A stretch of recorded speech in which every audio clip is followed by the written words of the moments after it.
Ahora, miren, dijo Quinn, si tenemos suerte, en un minuto llegarán otros azules y le ayudarán a comerse a sí mismo. Si llegan bastantes, será un verdadero frenesí. Es un espectáculo bastante inusitado. A la gente le gusta. Brody miró, atónito, mientras el tiburón seguía mordisqueando sus tripas que flotaban. En un momento vio un destello azul alzarse desde las profundidades. Un pequeño tiburón de no más de 1,20 de largo lanzó un mordisco al cuerpo del pez destripado. Sus mandíbulas se cerraron sobre un trozo de carne aún palpitante. Su cabeza se agitó violentamente de lado a lado y su cuerpo tembló, como el de una serpiente. Se desprendió un trozo de carne y el tiburón más pequeño se la tragó. Pronto apareció otro tiburón y otro, y el agua comenzó a enturbiarse. Gotas de sangre mezclada con otras de agua salpicaban la superficie. Quinn tomó un garfio de debajo de la borda, se inclinó sobre ésta, manteniendo el garfio en alto, como un hacha. De pronto se inclinó hacia adelante y luego miró hacia atrás. Atravesado por el gancho del garfio, estremeciéndose y lanzando bocados, había un pequeño tiburón. Quinn sacó el cuchillo de su funda, abrió el vientre del tiburón y lo soltó. Ahora verán qué interesante, dijo. Brody no podía determinar cuántos tiburones habían en aquella explosión de agua. Las aletas se entrecruzaban en la superficie, las colas golpeaban en el agua. Entre los sonidos del chapoteo se oía algún gruñido ocasional cuando algún pez chocaba con otro. Brody miró a su camisa y vio que estaba manchada de agua y sangre. El frenesí continuó durante varios minutos hasta que solo quedaron 3 tiburones grandes nadando de un lado a otro por debajo de la superficie. Los hombres contemplaron esto en silencio hasta que el último de los 3 tiburones hubo desaparecido. Jesús, dijo Hooper. No está usted de acuerdo, comentó Quinn. Así es. No me gusta ver morir animales para que se divierta la gente. Quinn lanzó una risita y Hooper añadió, ¿y a usted? No es cuestión de que me guste o no. De eso es de lo que como. Metió la mano con una nevera portátil y sacó otro anzuelo y sedal. El anzuelo había sido cebado antes de que salieran del muelle. Un calamar atravesado y atado. Usando unos alicates, Quinn unió este sedal al extremo del otro, metálico, dejó caer el cebo en el agua, soltó unos 30 metros de sedal y hábilmente lo hizo derivar hacia la mancha. Hooper reasumió su tarea de echar carnaza al agua. Brody preguntó, ¿alguien quiere una cerveza? Tanto Quinn como Hooper asintieron. Se metió abajo en la cubierta, tomó 3 latas de nevera mientras salía del camarote. Brody se fijó en 2 fotografías, viejas, agrietadas y amarillentas, que estaban clavadas con chinchetas en el mamparo. Una mostraba a Quinn en pie, metido hasta la cintura en un montón de enormes peces de extraño aspecto. La otra era una foto de un tiburón muerto, tirado en una playa. No había nada más en la fotografía con lo que comparar el pez, así que Brody no pudo determinar su tamaño. Salió de la cabina, entró las cervezas a los otros y se sentó en la silla de pescar. He visto sus fotos de ahí abajo, le dijo a Quinn. ¿Qué son todos esos peces los que se ven? Son tarpons, explicó Quinn. Fue hace algún tiempo, cuando estuve una temporada en Florida. Nunca vi nada como eso. Debimos atrapar 30 o 40, y además grandes, en 4 noches de pesca. ¿Y se los quedó? Preguntó Hooper. Se supone que ha de volverlos a tirar al agua. Los clientes los querían. Imagino que para disecarlos. De todos modos, no son un bocado muy malo, bien picados. Lo que está usted diciendo es que son más útiles muertos que vivos. Naturalmente, y lo mismo pasa con la mayoría de los peces y con un montón de animales. Jamás he tratado de comerme un ovillo vivo. Quinn se echó a reír. ¿Qué es esa otra foto? ¿Un tiburón? Bueno, no un tiburón corriente. Era un gigante blanco de unos 4,5 metros. Pesaba más de 1.200 kilos. ¿Cómo lo atrapó? Lo arponeé, pero le aseguro, Quinn cloqueó, que durante un rato no estuvo muy claro quién iba a atrapar a quién. ¿Qué quiere usted decir? El maldito bicho atacó la lancha. No hubo provocación ni nada. Estábamos tan tranquilos, ocupándonos de nuestros asuntos, cuando ¡brum! Pareció que nos golpeaba un tren de carga. Echó por cubierta a mi compañero y al cliente comenzó a lanzar gritos de que nos hundíamos. Entonces la bestia nos golpeó de nuevo. Le clavé un hierro y lo perseguimos. Diablo, debimos perseguirlo por medio océano Atlántico. ¿Cómo podían seguirlo?, preguntó Brody. ¿Por qué nos hundió en las profundidades? No podía. No con ese barril siguiéndolo. Flotan. Lo arrastró debajo durante un tiempo, pero no pasó mucho antes de que el cansancio lo venciera y tuvo que salir a la superficie. Así que solo tuvimos que ir siguiendo el barril. Al cabo de un par de horas ya le habíamos clavado otros 2 hierros más. Y finalmente salió, muy quieto, y le atamos una cuerda a la cola y lo arrastramos hasta la costa. Durante todo el tiempo aquel cliente estuvo gritando tonterías, pues estaba seguro de que nos íbamos a hundir y nos comería. ¿Y saben lo más divertido de todo? Cuando ya hubimos sacado al bicho y todo estaba arreglado, y era seguro que no nos íbamos a hundir, ese estúpido jodido de cliente viene y me ofrece $500 si digo que atrapó el tiburón con su caña, lleno de agujeros de arpón, y quiere que jure que lo atrapó con un anzuelo y caña. Luego comienza a decir no sé qué estupideces acerca de que debería cobrarle solo la mitad porque no le di ni una oportunidad de atrapar ese pez con su caña. Le contesté que si hubiera dejado probar, posiblemente tendrían en esos momentos un anzuelo de 300 metros de sedal de alambre, probablemente un carrete y una caña e indudablemente un pez menos. Entonces va y me habla de toda la publicidad valiosa que voy a obtener de un viaje que él ha pagado. Y le contesto que me dé el dinero y se quede con la publicidad, para comérsela en un sándwich entre él y su esposa.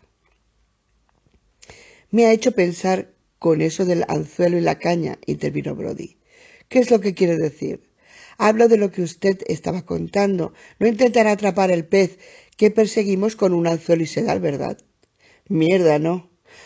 Por lo que he oído, el tiburón que ha estado molestándoles a ustedes hace que el que atrape parezca un cachorro.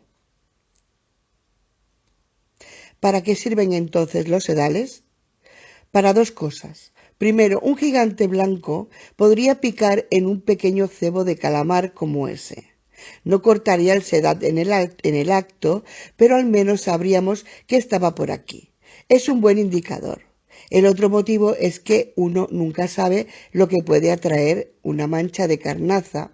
Aunque su pez no aparezca, quizás nos encontremos con alguna otra cosa que sí pique. ¿Con qué? ¿Quién sabe? Puede que algo útil. A mí me ha picado un pez espada, un cebo de calamar flotante, y con todas esas tonterías federales acerca del mercurio, nadie los está pescando comercialmente ya. Así que uno puede sacar $5 por kilo por uno de esos peces en Montauk. O tal vez algo fuera emocionante de pescar, como uno de esos peces de un tiburón maco, ya que está pagado $400 diarios. Al menos podría pasar un buen tanto y un buen rato por su dinero.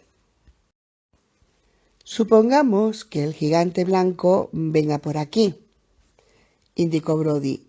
¿Qué sería lo primero que usted haría? Tratar de detenerlo, interesado para que se quedase por los alrededores mientras nos preparábamos para cazarlo.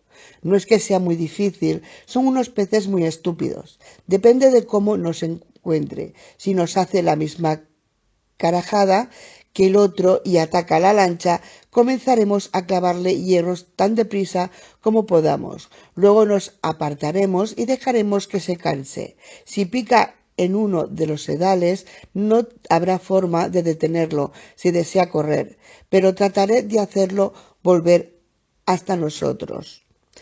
Tensaré el sedal y correré el riesgo de que lo arranque. Probablemente desdoblará el anzuelo bastante deprisa, pero quizá podamos acercarlo lo bastante como para clavarle un hierro. Y una vez le hayamos clavado uno, ya es solo cuestión de tiempo. Lo más probable es que venga guiándose por su olfato y aparezca justo en la mancha, ya sea en la superficie o debajo. Y entonces, cuando tendremos algunos problemas. El calamar no es bastante para mantenerlo interesado. Un tiburón de ese tamaño se niega y se traga a un calamar y ni siquiera se entera de que lo ha hecho. Así que tendremos que darle algo especial que no pueda rechazar, algo con un buen anzuelo dentro que lo mantenga entretenido, al menos hasta que podamos pincharle una o dos veces. ¿Y si el anzuelo se ve demasiado?, preguntó Brody, ¿no lo evitará? No, esos bichos no tienen el cerebro de un mosquito, se comen cualquier cosa. Si están comiendo, uno puede echarles un anzuelo desnudo y si lo ven, se lo tragarán. Un amigo mío me contó que en una ocasión apareció uno y trató de comerse el motor fuera a borda de su bote. Lo dejó solamente porque no podía tragarlo todo de una vez. Desde popa, donde seguía echando carnaza, Hooper preguntó: ¿Y qué es eso especial, Quinn? ¿Se refiere a lo que tendremos que darle y que no podrá rechazar? Quinn sonrió y señaló un cubo de basura verde, de plástico, que estaba en un rincón, hacia el centro de la embarcación. Dé una ojeada a usted mismo, está en ese cubo. Lo he estado guardando para este bicho como el que estamos persiguiendo. Usarlo para otra cosa sería desperdiciarlo.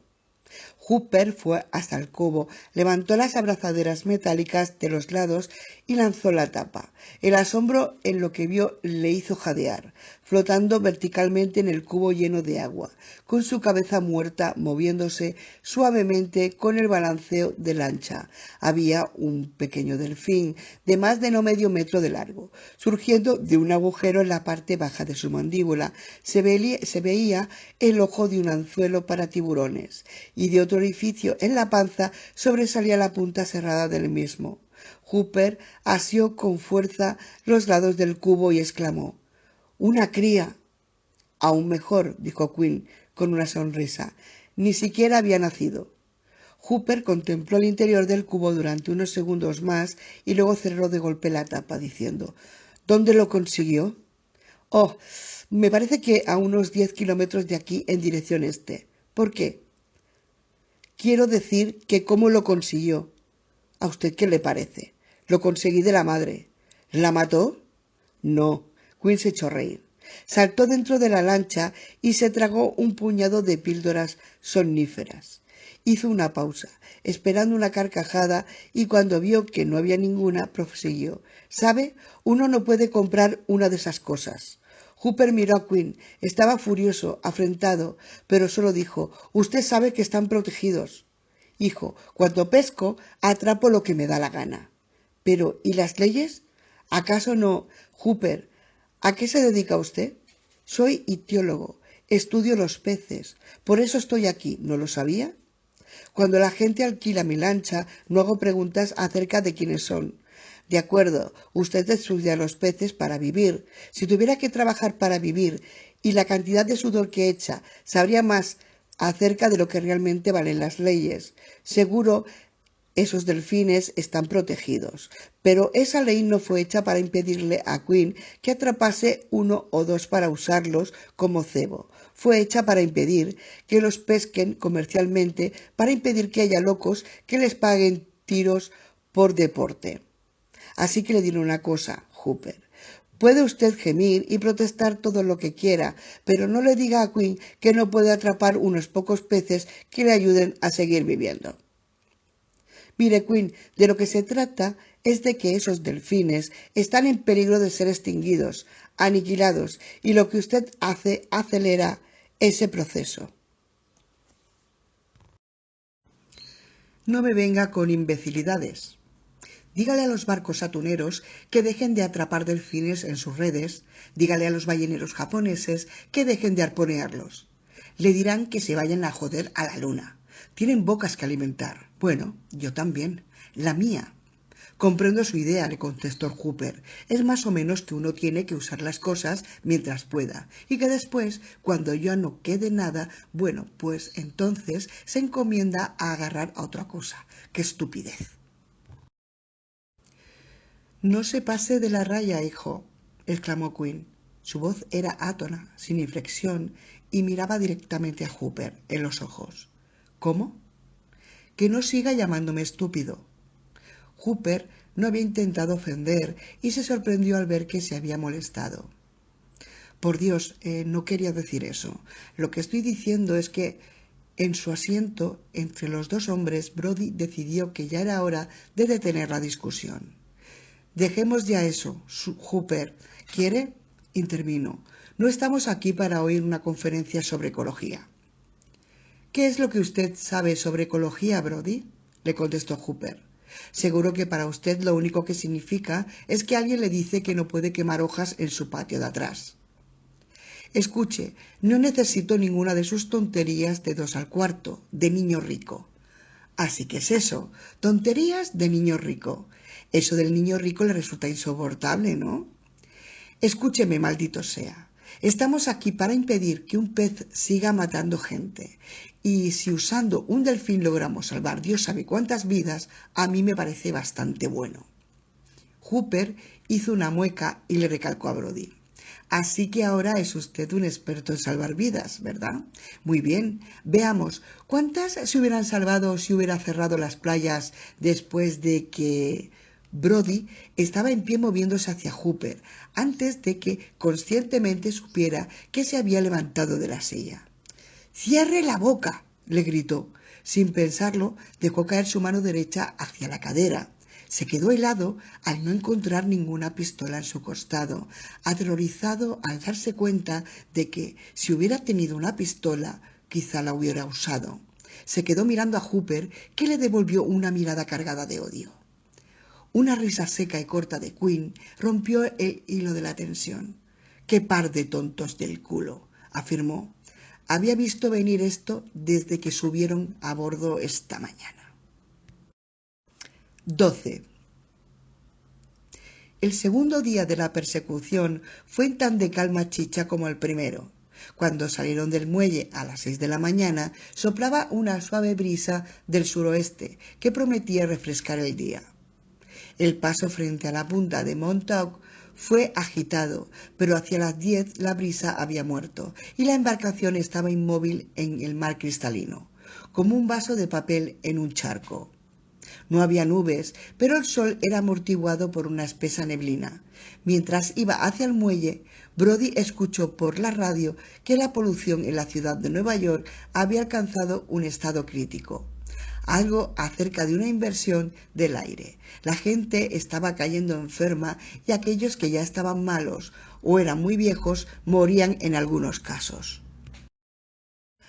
Aquel día Brody se había vestido más sensatamente. Llevaba una camisa blanca de manga corta y cuello alto, pantalones finos de algodón, calcetines blancos y zapatillas. Se había llevado un libro para pasar el tiempo, una novela policíaca sexy que le había prestado Hendrix y cuyo título era La Virgen Mortífera.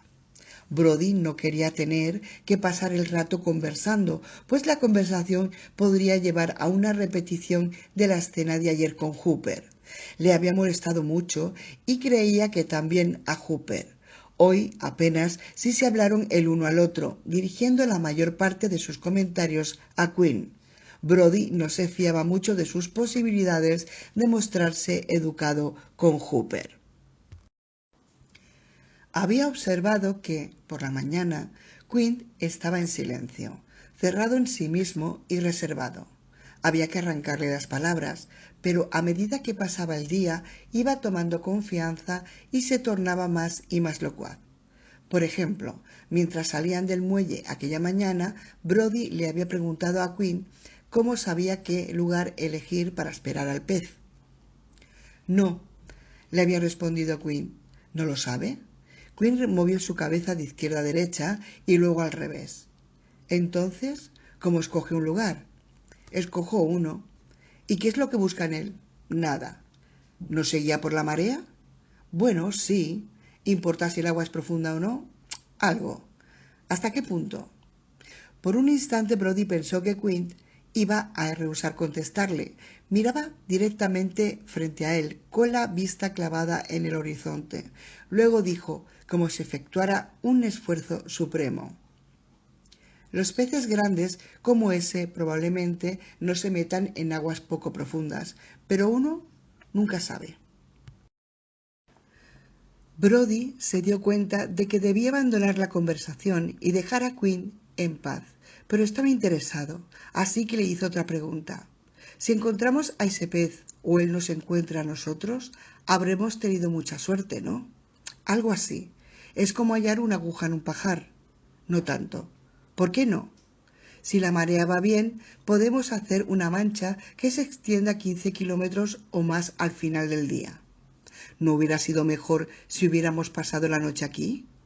¿Para qué?, respondió Quinn.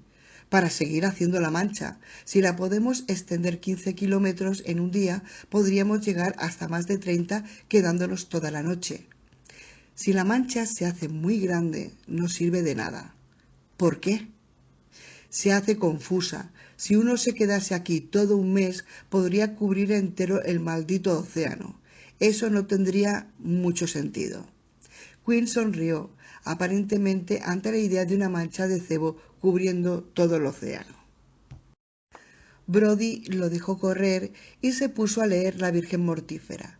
Hacia el mediodía Quinn había abierto. Los sedales llevaban en la mancha más de 4 horas.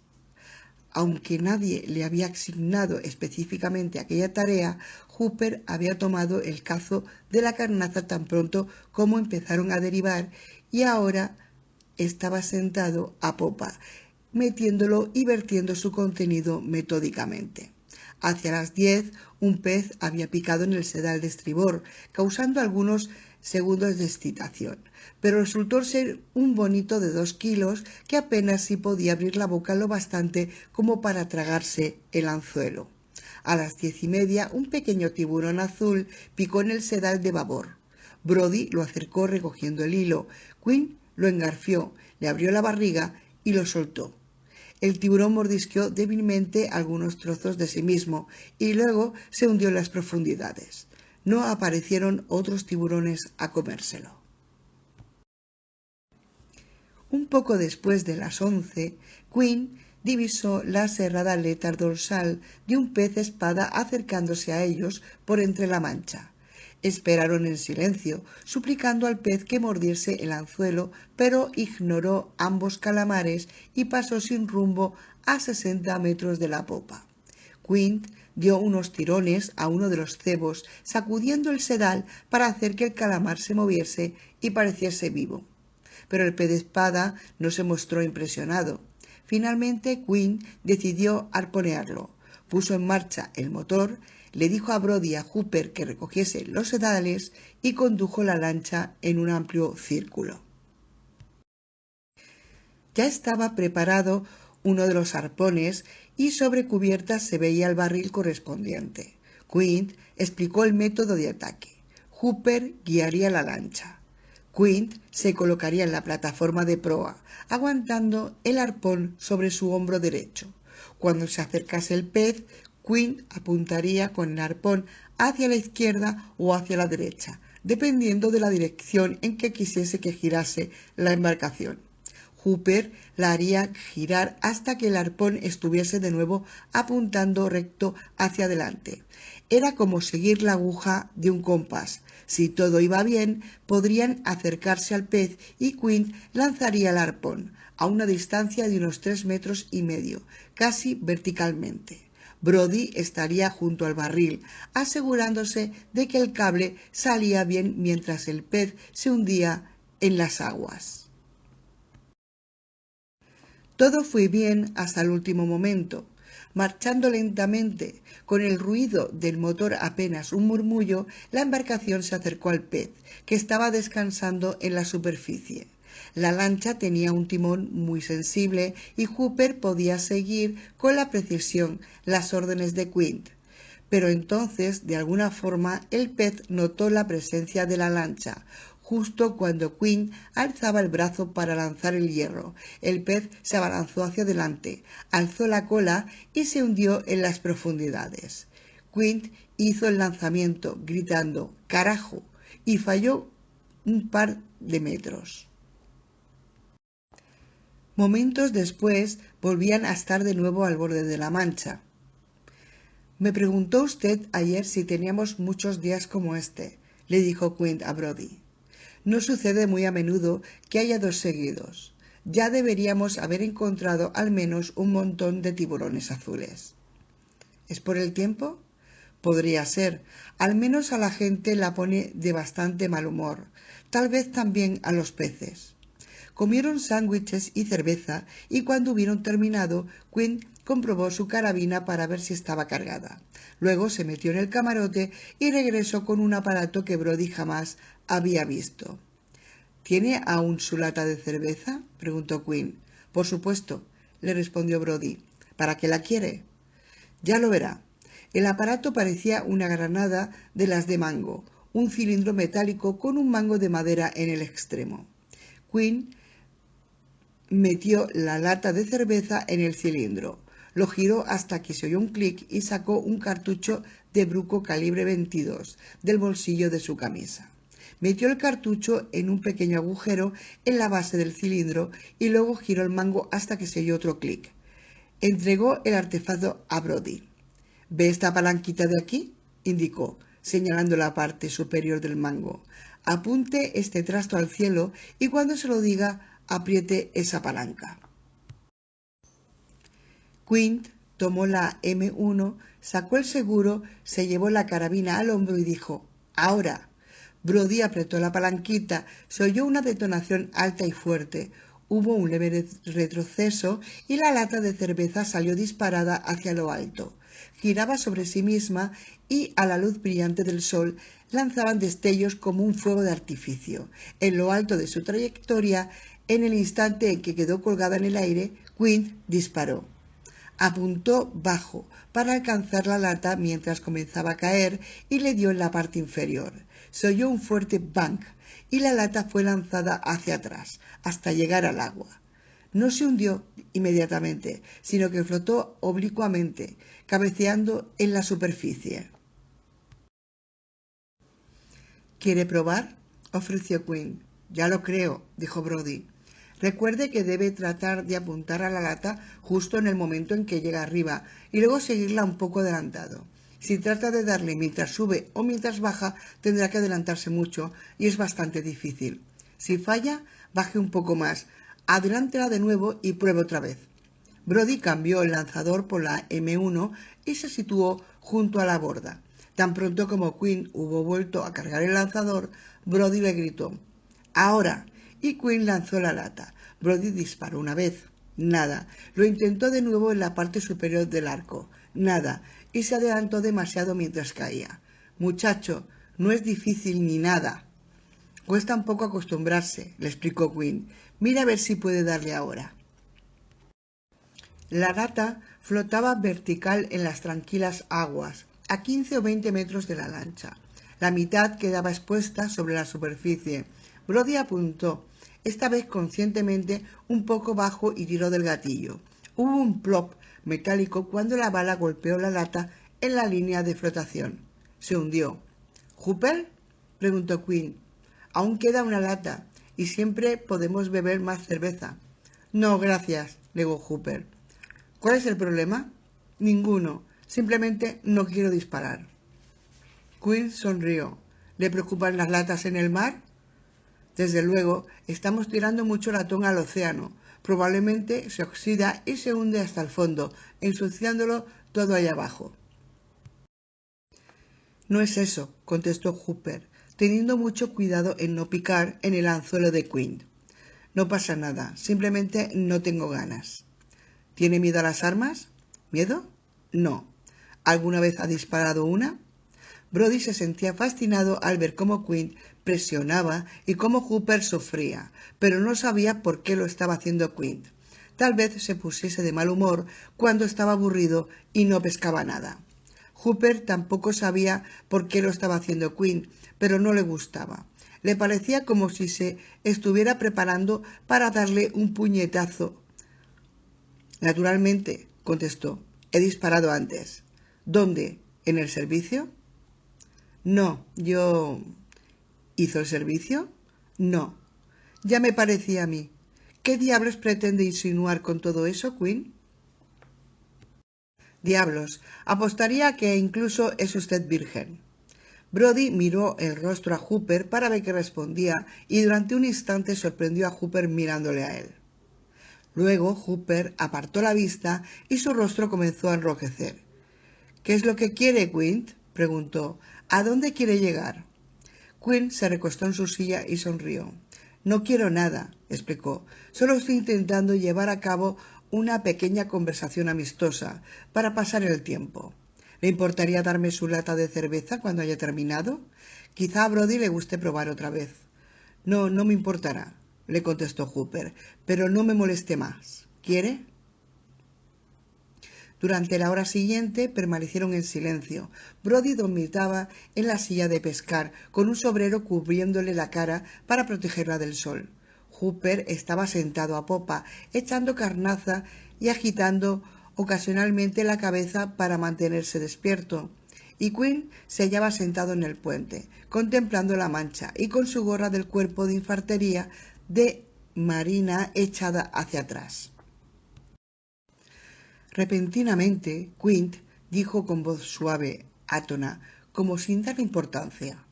Tenemos un visitante.